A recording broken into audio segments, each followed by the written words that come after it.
Good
morning everyone.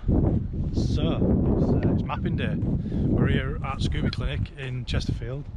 We've had a bit of a detour this morning. As you can see, it's like in the middle of nowhere. I've never been here before, but it sent us down some country lane that way to get to some ponds and whatnot, fishing lakes. But anyway, we're here to get the E85 map, and we've got another map. Maybe if we've got time, I've discussed with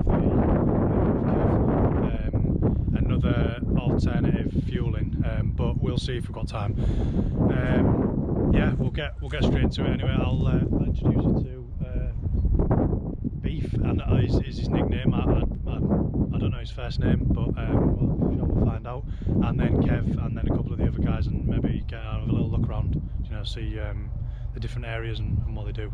But yeah, we've had a bit of difficulty with the trailer not this morning, but we've had a delay from Woodford trailers because we've got a proper car transporter tilt trailer, and it's been delayed by 5 weeks. But we've had to rent this trailer. It just means a little bit of messing about, you know, taking the front bumper off because it's a flatbed, it's a bit taller.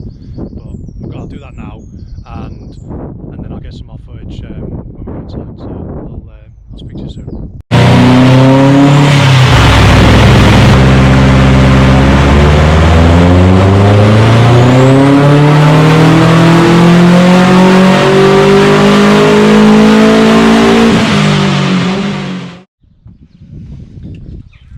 Good day everyone. We're on a fresh day now. We had to smashing the camera up. So we had to leave the car at Scuba Clinic. This was 2 days ago now. We've skipped 2 days ahead. We came to the conclusion that we needed a Syvecs. In short, that was what it was. We'd got sort of to the limitations of the stock ECU and the Carberry ROM, and I don't think Beef, who was mapping the ECU, I don't think he felt comfortable taking the car to the level that we want with the parameters that the stock ECU will allow. Obviously, you're not going to have the level of adjustability and, more importantly, the safety features that you're going to get with the Syvecs on the stock ECU. So anyway, luckily, one of my friends, Mikey, has come through and sold me a Syvecs from one of his other cars. So at such short notice, obviously we've got a test day booked at Cardwell on Thursday next week, so we need the car up and running. Yeah, he's sold me a Syvecs. I've got a couple of sensors and calibration switches from Scuba Clinic. They've supplied them. We've had a carrier board sent from Syvecs direct. So because I think it's a GP layout, what the actual brain is out of Mikey's other car, and we needed it to be plug and play into the new age harness, the loom. So anyway, I've had a call from Scuba Clinic this morning. We're now on Friday, so we're 2 days fast forward, and they've got the car up and running. The Syvecs is on. We've done it bare minimum at the minute for a time scale. Obviously it's time consuming setting all these things up. We've done it, we're just setting it up off a wideband initially, so we've just got one sensor, got the wideband. In the future we'll expand, obviously it's something that I'll be able to do, but we'll expand to fuel pressure sensors, oil pressure sensors, etc. But we've also got the OEM stuff, you know, that we can go off oil temperature and map sensor and all the other stuff. So yeah, they give me a call, and obviously I'm eager to get some footage of it and see how it's all going on. So we're only about an hour away from Scuba Clinic. So yeah, I'm going to set off, and just after dinner they've said they're going to have the car on the dyno and we're going to start going through some power runs, different fuel options. Obviously now that expands my options out to, I can have 12 calibration settings, so I can have E85, I can have the other fuel option, what we'll go through when we get there.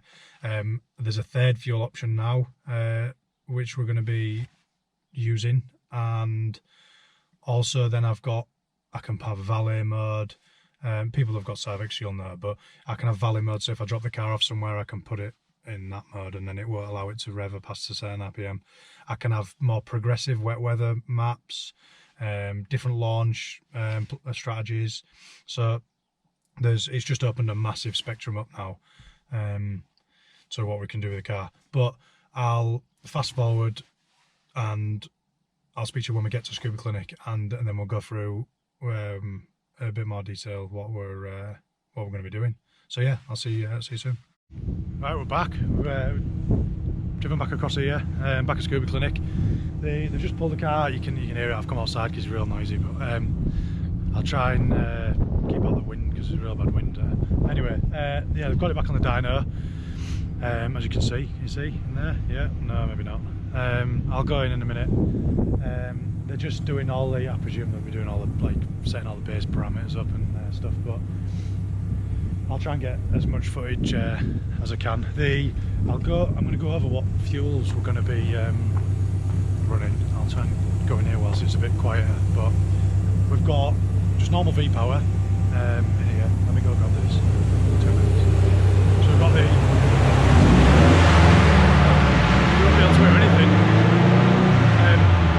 Yeah, we've got this. It's called Power Paw. Ed, I don't know if you remember, but Ed Winfield, who sent me the drive shafts, he's got an estate. He races with us anyway, but he sent us a tin of the Power Paw to do a run with, you know, to see how it does on that, because he's had good results from it. So we're going to do one run with V-Power mixed with, I think you mix it between 2 and 4%, so I'm going to do 20 litres of V-Power with 500ml of Power Paw. The other fuel we're going to be doing is the Renegade, so we're going to be doing E85 Renegade, which is 85% ethanol, 15% raised fuel. Yeah, we're going to be doing that 50-50 mixed with V-Power. So I think V-Power's got around 5% ethanol content, so we should be looking at around a 45% ethanol mix. And then the other fuel we're going to be running is it's bioethanol, what you use for your fireplaces. You know, you can get it from Asda and whatnot. And we're going to be running that. This is probably what you want to be seeing, but we're going to be running that at a 50% mix. So 50% V-Power, 50% bioethanol.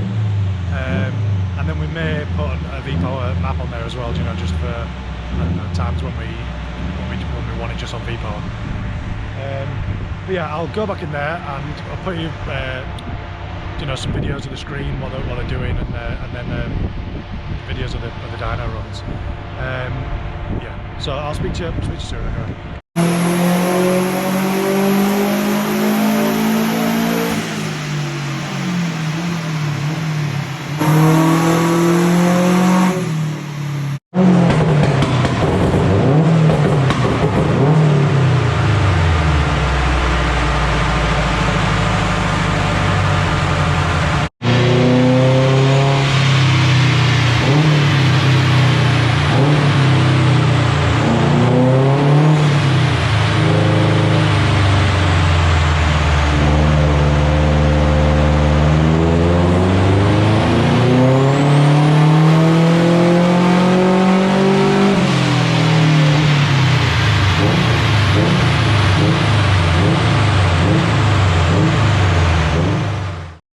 You naughty, naughty. You teasing me, you naughty, naughty.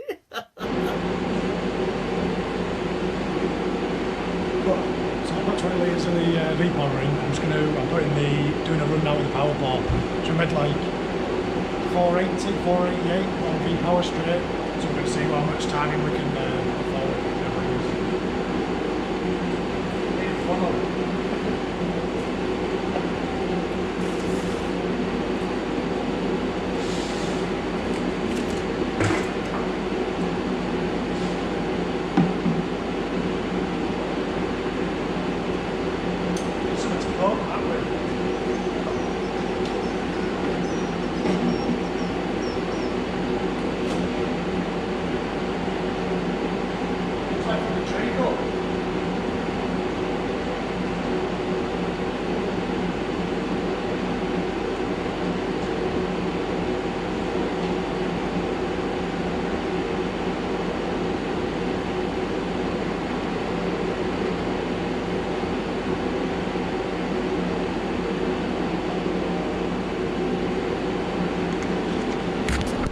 So we've just done the V-power run.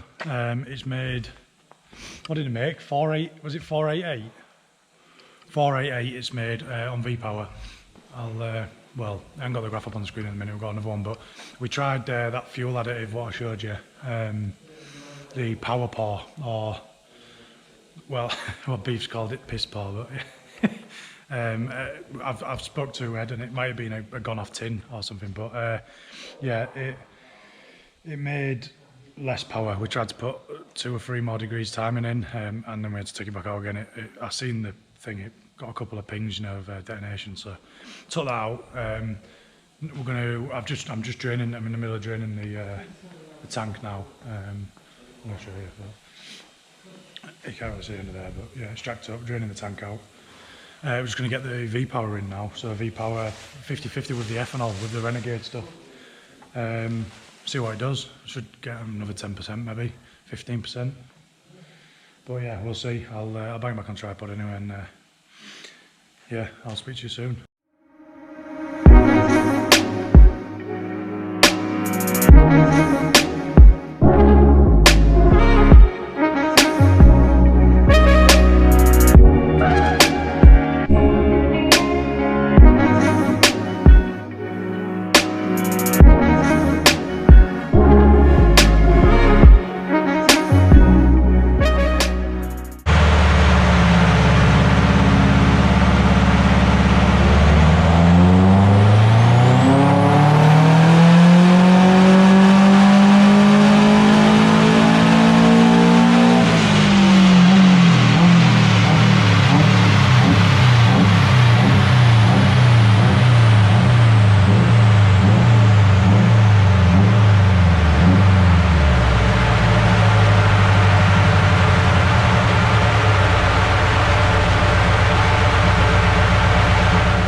So I forgot to do an outro, you know, leaving Scuba Clinic. Had a bit of an headache, but yeah, we had a decent day. We made 534 or 535 on it, something like that. Yeah, similar torque to the last time I was on the dyno, like 490 foot-pounds, something like that. Put a little bit more boost in it in the end, but we're up from 1.8 bar to 1.95 bar. We've obviously gone from a 225 tyre to a 295 tyre, so we've got a little bit more losses there, you know, on the dyno. But it's got a much more usable power range now. It's gone from like 1000 or 1500 RPM. I'll put a graph up so you can see the old dyno. Even though it made more peak power, actually now it's got less peak power, but much more usable rev range. So it's making peak torque around 500 RPM sooner. So it's definitely going to be noticeable. But yeah, that's it. We're all sorted anyway. I'm just on the way back now. You'll see it. My dad's happily, well, I say happily, he's not very happy